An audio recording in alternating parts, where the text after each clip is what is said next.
Welcome to your daily dose of hope. I'm Phyllis Nichols, and I'm glad you're here. Our minds are incredible storytellers.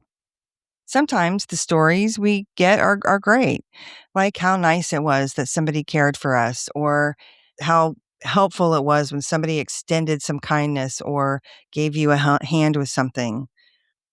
The stories that come across when we accomplish something and we tell ourselves how pleased we are that we made it, that maybe we've learned a new skill or maybe we've recognized a talent.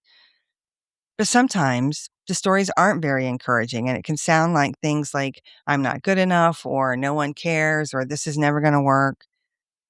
The problem is both of the stories can often sound like facts, and the negative stories in particular, we often always kind of default and we decide that they're true, even when we know that they're not, even when we have evidence that those stories are wrong. So here's this little simple practice I've been using when a discouraging thought pops up, especially things like, oh, I'll like always and never, right? I'm always going to be late or I'm never going to be able to do X. When we say things like that, it's a pretty good indication that we're telling ourselves something that's not true. And so maybe stop and ask yourself, what's the evidence? Do I really have evidence that this is never going to work?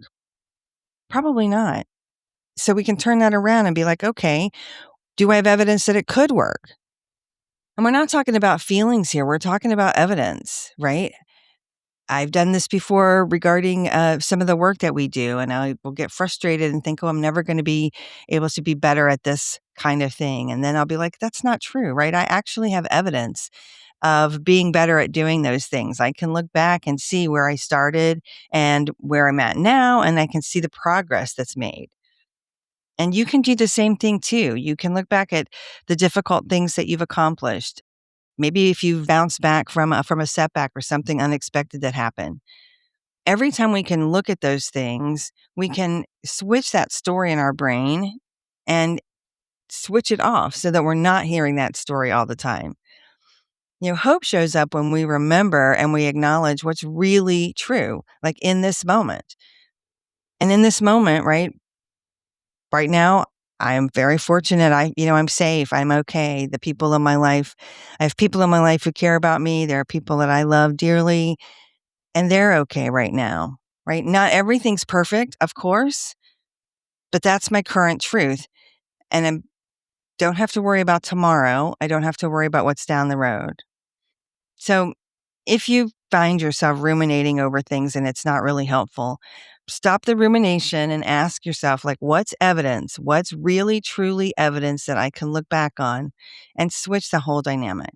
The fastest way back to hope and stopping that negative rumination is to replace assumptions with true evidence.